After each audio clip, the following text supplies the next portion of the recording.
So hi, I'm Craig from Limebug. This is my 1949 standard Beetle.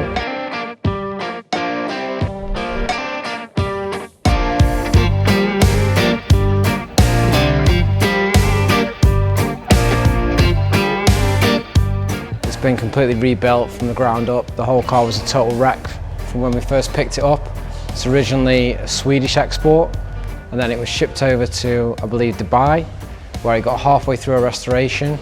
And then it got shipped back to the UK, where it sat in another guy's workshop for a number of years, and then it eventually came to us, and then we stripped the entire thing and totally rebuilt it. But it was rotten throughout and missing pretty much everything.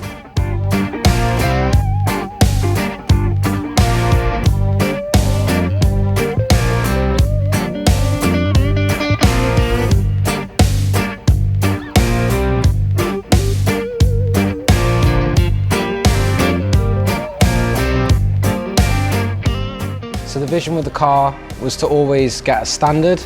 So the difference between a standard and a deluxe fundamentally is that this one is missing all the chrome trim that you would see on pretty much all Beetles. So the bumpers are painted, the headlight bezels, the tail light ones, the chrome trim down the side, the running boards.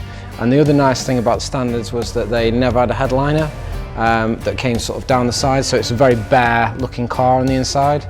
And that was always the intention, to keep it like that. A lot of them had options put on where they would have added little bits of the deluxe back in, but I wanted this one to be as bare bones as it could be, completely stripped out. And yeah, the vision was always to keep it as sort of bare engineering without any sort of soft elements added in.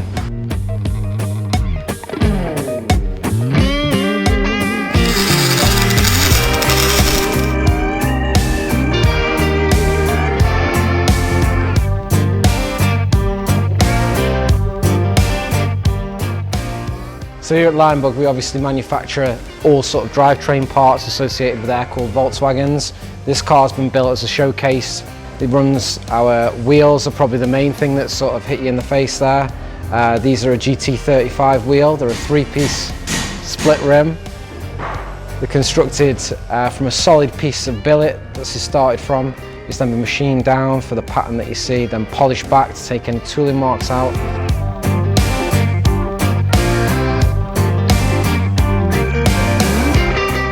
So yeah, the car's been obviously detailed throughout. The chassis has been completely rebuilt and it's all been painted. It isn't a powder coated chassis on this.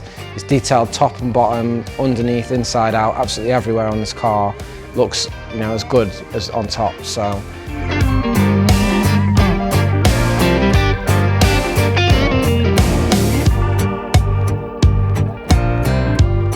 this runs our new Jawbreaker version 2 beam.